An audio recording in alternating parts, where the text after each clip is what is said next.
आज मैं हूँ रायबरेली के तिलक भवन कार्यालय पर और यहाँ पर सैकड़ों की तादाद में लोगों ने कांग्रेस की सदस्यता ली है और कांग्रेस ज्वाइन की है।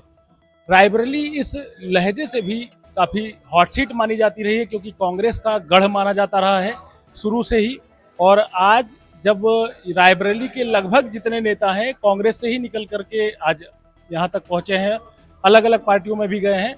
तो ऐसी स्थिति में क्योंकि युवाओं का जब रुझान कांग्रेस की तरफ हो रहा है तो हम जानेंगे। यहाँ पर हमारे साथ ज़्यादा बातचीत करने के लिए सक्षम त्रिवेदी जी हैं। सबसे पहले स्वागत है आपका सक्षम। धन्यवाद भैया। क्या मतलब क्या कुछ रणनीतियां हैं जो आप लोगों ने कांग्रेस को ज्वाइन किया है और क्या ऐसा कुछ खास उद्देश्य है कि कांग्रेस ज्वाइन करके किया जा सकता है? राहुल जी के संघर्षों को देखते हुए हमने कांग्रेस पार्टी को ज्वाइन करने का काम किया है। और जिस हिसाब से राहुल जी रायबरेली के लिए लड़ रहे हैं और देश के लिए लड़ रहे हैं, उस हिसाब से उनके साथ कदम से कदम मिला करके चलने का हम लोग काम करेंगे। कितने लोगों ने आज यहाँ पर सदस्यता ग्रहण किया है तिलक भवन? हमारे साथ हमारे लगभग एक दर्जन लोगों ने मुख्य रूप से और सैकड़ों समर्थकों के साथ हम लोगों ने ज्वाइन किया है। कहा जाता है कि यहाँ के लगभग जितने नेता हैं सब कांग्रेस से ही पनपे हैं, निकल करके बाहर निकले हैं। तो ऐसी स्थिति में क्या कहेंगे कि यहाँ पर टिक टिक करके काम करना आसान रहेगा या फिर कोई लोक लुभावन वादों के साथ लोग फिर निकलना चाहते हैं? हमारे हिसाब से रायबरेली में अगर देखा जाए तो कांग्रेस के अलावा कोई भी ऐसी पार्टी नहीं रही जिसने रायबरेली का विकास करने का कार्य किया है, और कांग्रेस ही ऐसी पार्टी जिसने रायबरेली के लिए कुछ किया है। बाकी मेरे हिसाब से तो किसी ने कुछ किया नहीं।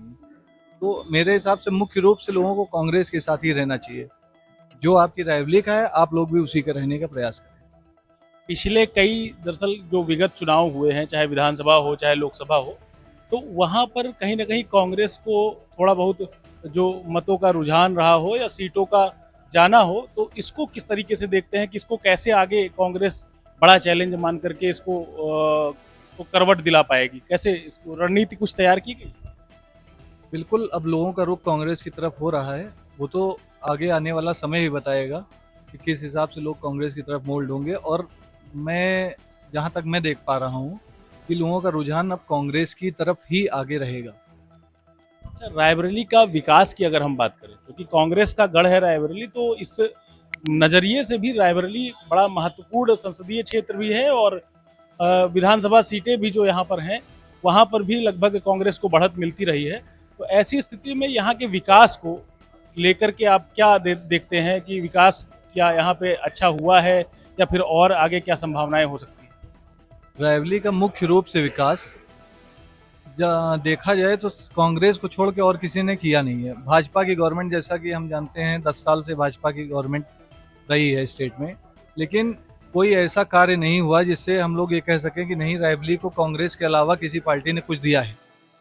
तो मुख्य रूप से विकास की जहाँ तक बात करी जाए तो कांग्रेस के अलावा रायबरेली का विकास किसी ने ना किया है, ना भविष्य में कोई करेगा।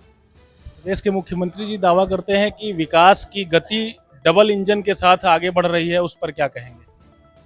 मुख्यमंत्री जी दावा कर रहे हैं, लेकिन यथार्थ में और हकीकत तो आप लोगों के सामने ही है। बाकी दावे तो सब करा करते हैं। युवाओं को क्या कहना चाहेंगे, क्योंकि जिस ओर जवानी चलती है उस ओर जमाना चलता है, ये बड़ी पुरानी कहावत है। तो युवाओं को एक मैसेज दीजिएगा कि क्या कहना चाहते हैं आप युवाओं को कांग्रेस पार्टी की? युवाओं से हम ये कहना चाहते हैं कि आप अपने भविष्य देखते हुए और अपने रायबरेली का भविष्य, अपने देश का भविष्य देखते हुए जिस पार्टी के साथ आपको बढ़ना हो उसके साथ आप आगे बढ़ने का काम करें। तो ये थे सक्षम त्रिवेदी जी, जिन्होंने सैकड़ों कार्यकर्ताओं के साथ आज रायबरेली के तिलक भवन में कांग्रेस की सदस्यता ग्रहण की है।